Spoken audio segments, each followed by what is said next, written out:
You are 30? You see your college classmate opened a bakery? You wanted to do that? You are at your law firm at midnight.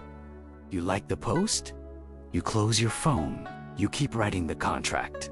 The like was your guilt. You are 35.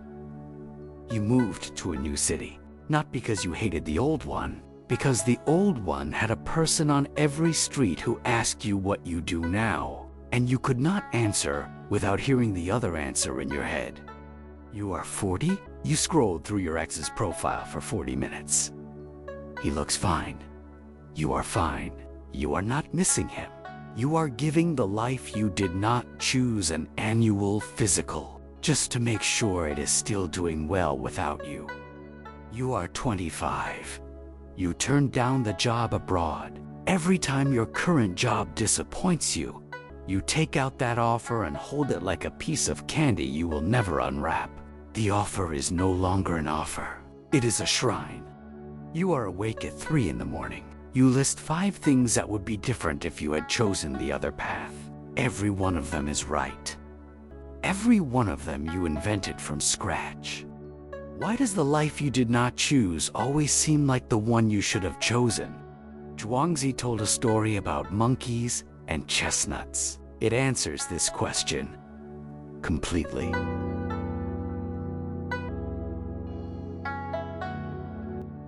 A monkey keeper told his monkeys, 3 chestnuts in the morning, 4 in the evening.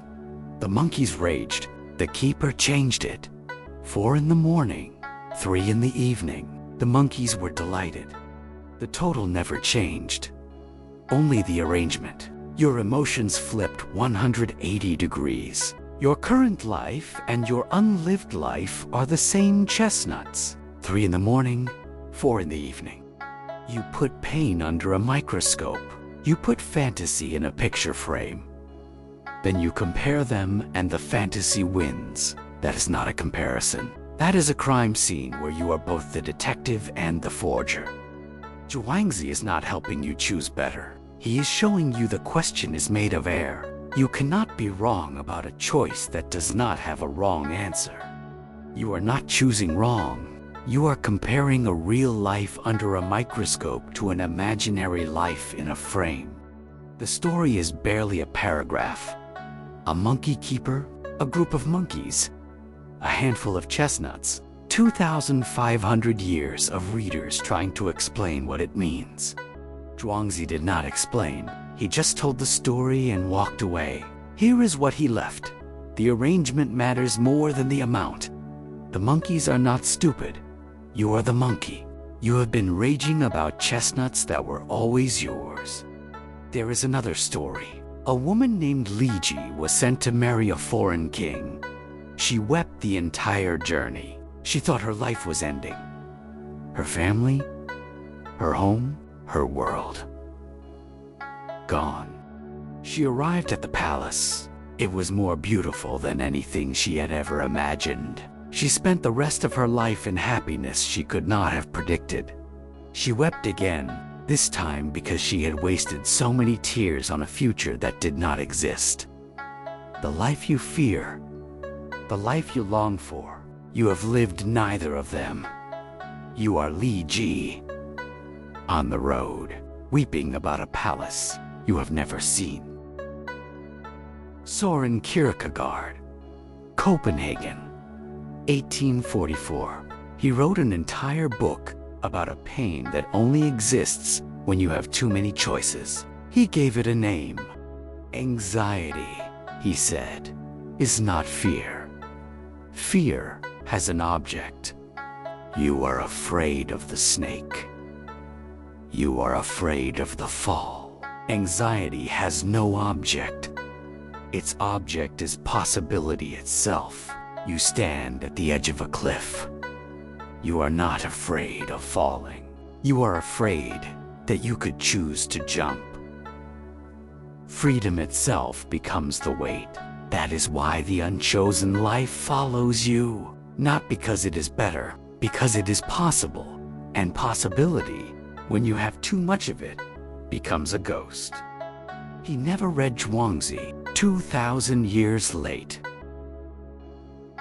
What happens when you stop comparing and actually look at the unchosen life? Nobody is chasing you. The thing chasing you is a story you wrote. You are the author. You are also the villain. The plot is what if. The ending is the same every time. The chosen life loses. The chosen life has to show up. Every single day, it wakes up early. It works late. It argues with you. It sits with you on a boring Tuesday afternoon and says nothing. The unchosen life does nothing. It is never tired. It is never disappointing. It is permanently available and never accountable. It is perfect because it does not exist. You gave the unchosen life an unfair advantage. You made it immaterial, and then you compared it to something made of matter and asked why the matter always loses. Zhuangzi says, the life that lives in reality and the life that lives only in your head, same chestnuts, different arrangement. 3 in the morning, 4 in the evening. You are not choosing wrong.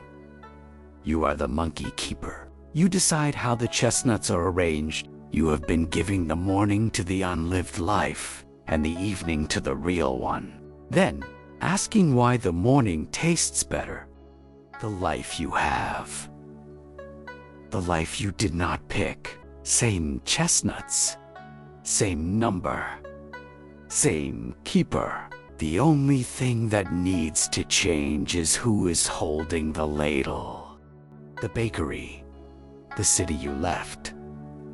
The ex's profile. The unopened candy. The 5 things you invented at 3 in the morning. The monkeys counting chestnuts. Liji weeping on the road to a palace she had never seen. They are all still there. But one thing has shifted. The unchosen life was never a real comparison. It was a mirror with no person in it. You are not choosing wrong. You are holding the ladle. Give the morning to the life you are actually living. You can stop counting chestnuts tonight.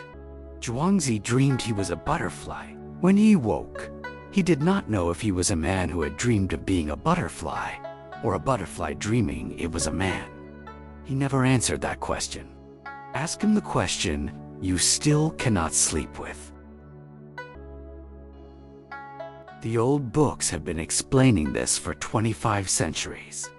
There may be more than one way to see your world.